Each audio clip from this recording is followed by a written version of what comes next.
بچے کیا تھے کہ آفت کا پرکالہ تھے، انہوں نے آتی ہی گاڑی میں وہ ادھم مچایا کہ الامان الحفیظ، ٹک کر بیٹھنا تو انہوں نے سیکھا ہی نہیں تھا۔ مگر اس سب سے برعکس ان بچوں کے ساتھ گاڑی پر سوار ہونے والا شخص میرے پہلو میں ان سب باتوں سے بے خبر اپنی آنکھیں بند کیے بیٹھا تھا۔ میں حسب معمول صبح کی پہلی زیر زمین گاڑی سے اپنے کام کی طرف جا رہا تھا۔ گاڑی کے کچھ مسافر پرسکون انداز میں بیٹھے اخبار کے مطالعے میں مصروف تھے تو کچھ اپنے سوچوں میں گم، اور کئی ایک تو بیٹھے اونگ بھی رہے تھے۔ سب کچھ ٹھیک جا رہا تھا کہ اچانک ایک اسٹیشن سے ایک آدمی اپنے دو بچوں کے ساتھ گاڑی میں سوار ہوا۔ بچے کیا تھے کہ آفت کا پرکالہ تھے، انہوں نے آتی ہی گاڑی میں وہ ادھم مچایا کہ الامان الحفیظ، ٹک کر بیٹھنا تو انہوں نے سیکھا ہی نہیں تھا۔ مگر ان سب سے برعکس ان بچوں کے ساتھ گاڑی پر سوار ہونے والا شخص میرے پہلو میں ان سب باتوں سے بے خبر اپنی آنکھیں بند کیے بیٹھا تھا۔ بچے ایک دوسرے سے لڑنے اور جھگڑنے اور خوب چیخ و پکار کے ساتھ ساتھ ایک دوسرے پر چیزیں بھی اٹھا کر پھینک رہے تھے۔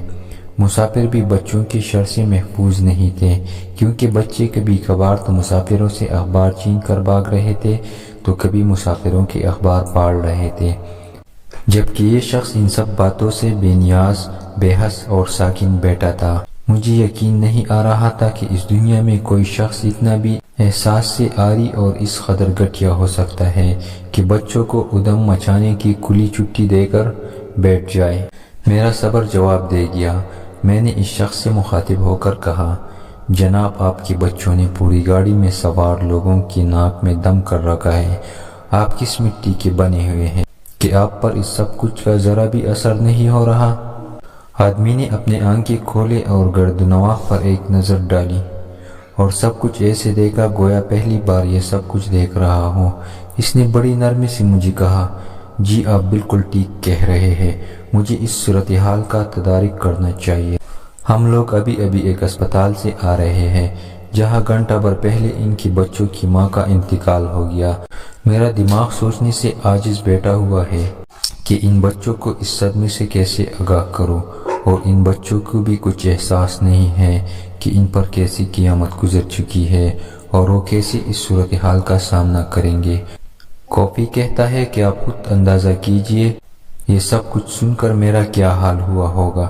چند لمحات پہلے تک اگر میں بچوں پر تلملایا اور زنجلایا بیٹھا تھا تو اب میرا دل بچوں کے لیے رحم اور ترس سے بھرا ہوا تھا۔ میں اس گمبھیر صورتحال کا خوب اندازہ کر سکتا تھا۔ دل تھا کہ رونے کو آ رہا تھا، مگر میں نے جس انداز سے اس آدمی سے بات کی تھی اس پر خجالت بھی اپنی جگہ پر تھی۔ آخر میں نے ہمت کر کے اس سے پوچھ ہی لیا، گویا گھنٹہ بھر پہلے آپ کی گھر والی کا انتقال ہو گیا ہے۔ مجھے یہ سب جان کر بہت صدمہ ہوا۔ کیا میں آپ کی کوئی مدد کر سکتا ہوں؟ تو جی ناظرین، قصہ بس اتنا ہی تھا جو ختم ہو گیا، مگر اس قصے کو سن کر جو محسوسات پیدا ہوتے ہیں وہ کچھ یوں ہے کہ ہمارے عجلت میں کیے ہوئے فیصلے اکثر و بیشتر بدگمانی اور بدظنی پر مبنی ہوتی ہے، جو صحیح اسباب جاننے کے بعد ہمارے لیے ندامت اور پشیمانی کا باعث بنتے ہیں۔ گویا ہم کئی بار دوسروں پر نظر کر کے اپنے آپ پر ظلم کر رہے ہوتے ہیں۔